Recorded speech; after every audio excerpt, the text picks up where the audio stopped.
ขวดน้ำเจ้านี่พี่ลึกแท้นี่พี่น้องเอ้ยขวดน้ำเพิ่นหายน้ำพ้นไว้กินพี่น้องเอ้ยนี่เจ้าอยู่ผู้เดียวนี่แม่เฒ่าเจ้าก็ขึ้นน้อยใจบ่มีลูกมีหลานมาเบิ่งนี่ขึ้นอยู่บ่มีลูกชายผู้เดียวกับบ่ประกอบสหารบ่เป็นก็มีอยู่บ่แบบลังเทื่อขึ้นไปขึ้นมากับน้ำตาไหลผู้เดียวนะบัดมันคุ้มบ่ได้เว้าได้ให้บ่บัดเวลามันคุ้มมันตึงน้ำตานี่ไหลเถิดแบบว่าแนมไปครอบครัวผู้อื่นพระเจ้าเพิ่นมีลูกมีหลานเนาะเวลาเพิ่นเฮ็ดนั่นเฮ็ดนี่เพิ่นเขาก็คือพร้อมเพียงน่ะเจ้าเพิ่นว่าสิโดยผู้มีผู้แลผู้แล้วคอยบางทีก็ขึ้นเนาะค่อยเงียงคืนค่อยหน้าเฮาก็สิได้มื้อแล้วนี่มอบให้มีแต่มื้อหน้ามื้อในพุ่นแหละเด้อแม่ตื่นเจ้าพระเจ้าแย่งโดยกินอย่าให้บกจกอย่าให้ลงเด้อขอพระเจ้าอุดหนุนให้คำให้คุณให้เรือถุงให้เรือได้แม่ป้าขอบใจอันทางผู้ใหญ่ใจดีที่เพิ่นอยู่ฝรั่งเศสขอบพระคุณพระเจ้าขอพระเจ้าบุญพระเจ้าแย่งขอให้ทางลูกพุกขึ้นขอให้ห่างไม่มีอย่าให้อึดอย่าให้อยากอย่าให้ทุกข์อย่าให้ยากขอคุณถูกให้ได้พึ่งได้อิงและขอบพระคุณกับพระเจ้าขอพระเจ้าบุญพระเจ้าแย่งและพระเจ้าเอ้ยบึงเพิ่นได้เพิ่นจากความดีขอให้ได้รับได้ดีทุกบาทในกับบริมีผู้กิจปัญญาหรือจะช่วยเหลือเพิ่นได้ขอบคุณเพิ่นมาช่วยมายังให้เกิดคุณของพระเจ้าขอพระเจ้าเป็นผู้บุญขอบคุณกับพระเจ้าทุกสิ่งทุกขอภาวนาธิษฐานทูลขอโดยพรจักสุพรที่ทำในพระนามพระเยซูเจ้าพระตะวันเจ้าต้นตาด้วยกันเด้อมาก็สิได้กลับแล้วบัดนี้เมื่อน่ะร้านสิตักข้าวมาให้อันนี้เงินเอาไว้ซื้อในอยู่ในกินเด้อ100,000 กี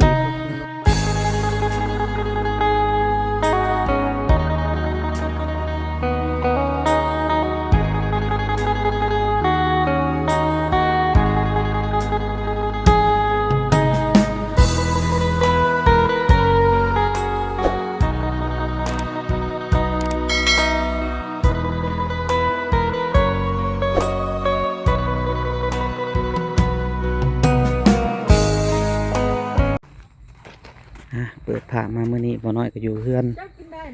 แม่ตู้ผู้หนึ่งพี่น้องเอ้ยเพิ่นอยู่ผู้เดียวบ่มีลูกบ่มีหลานแม่นี่ก็บ่น้อยก็มีโอกาสเวลามาหาเพิ่น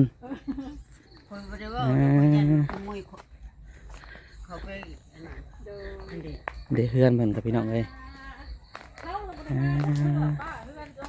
นี่มาเบิ่งตัวนี้เพิ่นจะเห็นนี่ฮะเจ้านอนในใช้นี่ฮะเด็ดประตูนี่ประตูเจ้าบ่นี่ฮะโดยเพิ่นนอนผู้เดียวประตูขโมยได้ไม่เท่านั่งในตั้งนี่ก็ได้นี่ก็สะอาดเบิ่งบ่น้อยขอเข้าไปเยี่ยงบ่เด้อพี่น้องเด้อสะอาดเฮ้ยสะอาดบ่นอนแล้วเนาะสบายดีเท่าซื้อไม่เท่าซื้อยังก่อนไม่เท่าเนี่ยไม่เท่ามอนดีไม่เท่ามอนอายุจักปีเลยนี่อันนั้น90ปลายโอ้98เพิ่นยังแข็งแรงอยู่ได้พี่น้องเอ้ย98ปี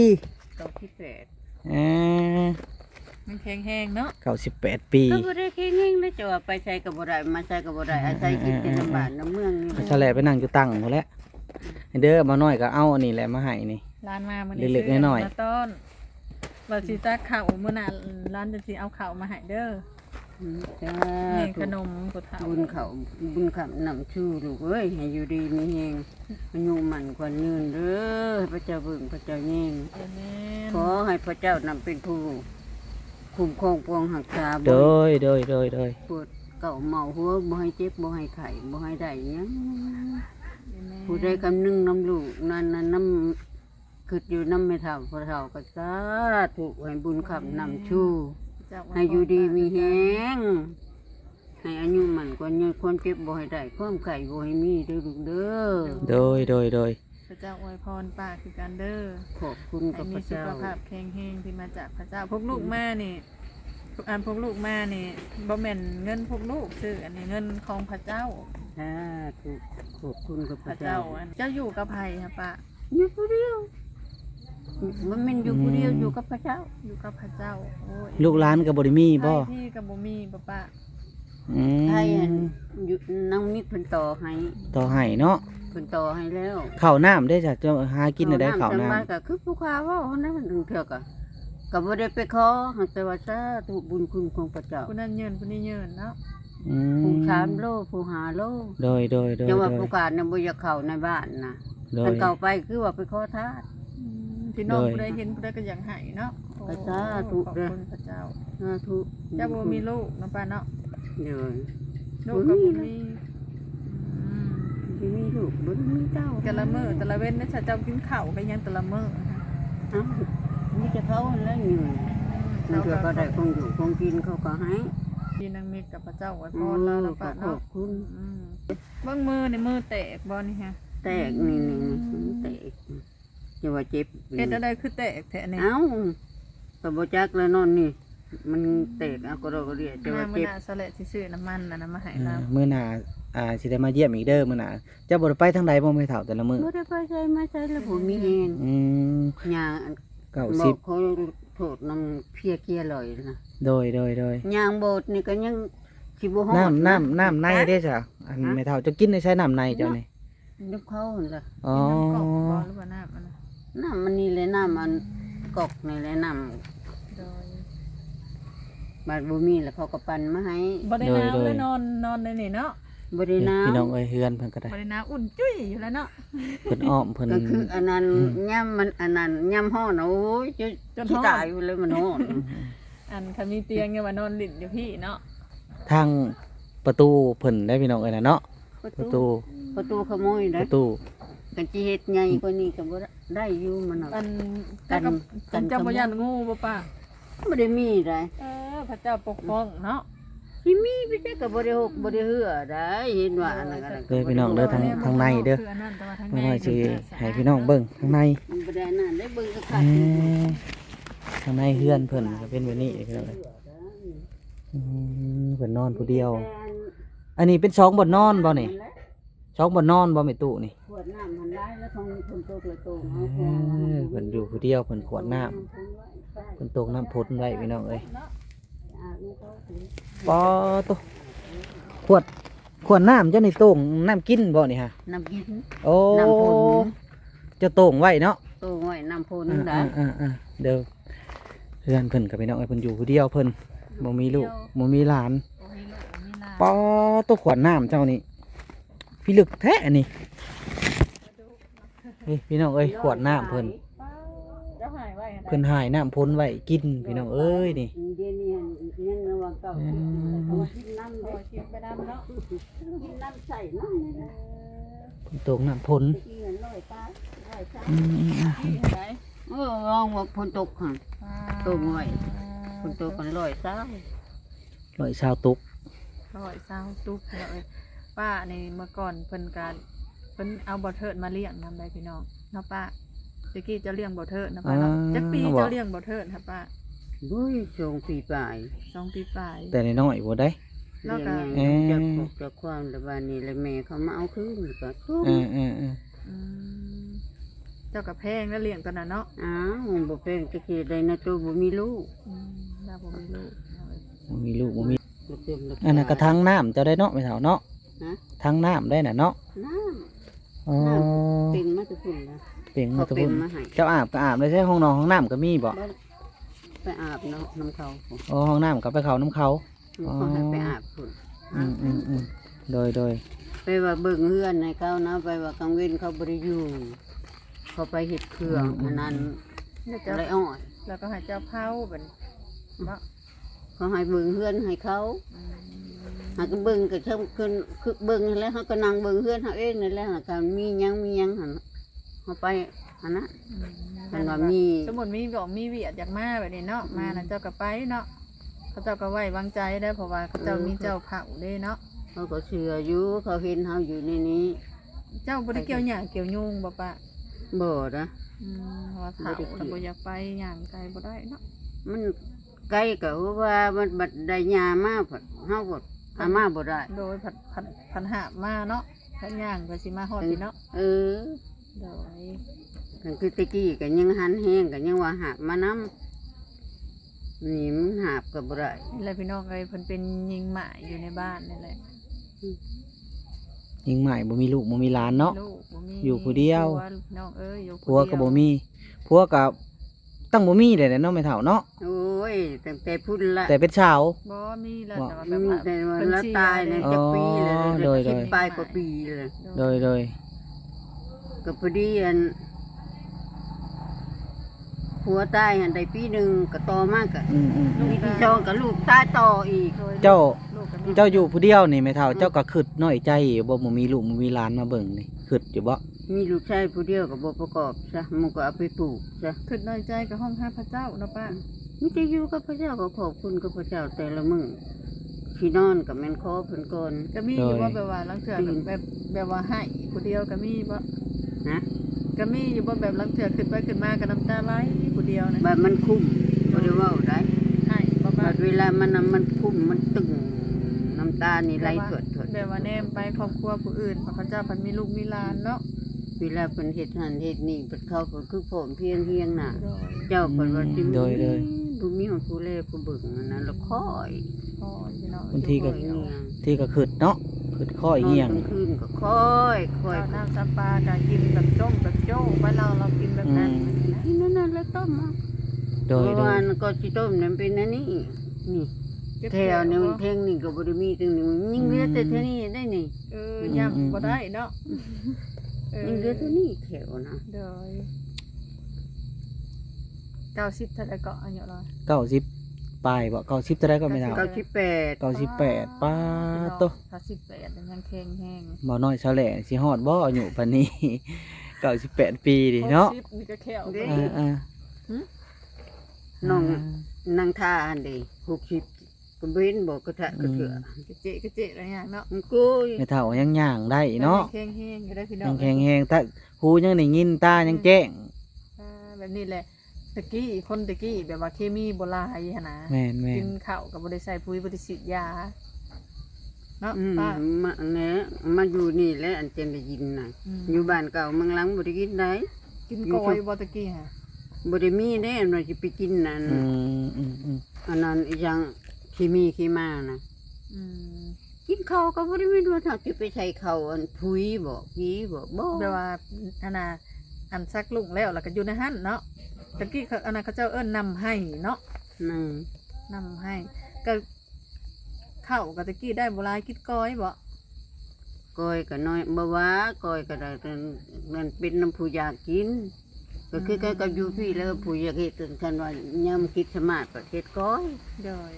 คือพุ่นก็คือกัน อืม อยู่ชุมคอนเนาะก็บ่แม่นว่าอันนั้นมาอยู่ดงพุ่งแล้วบ่ยังอึดยังอยาก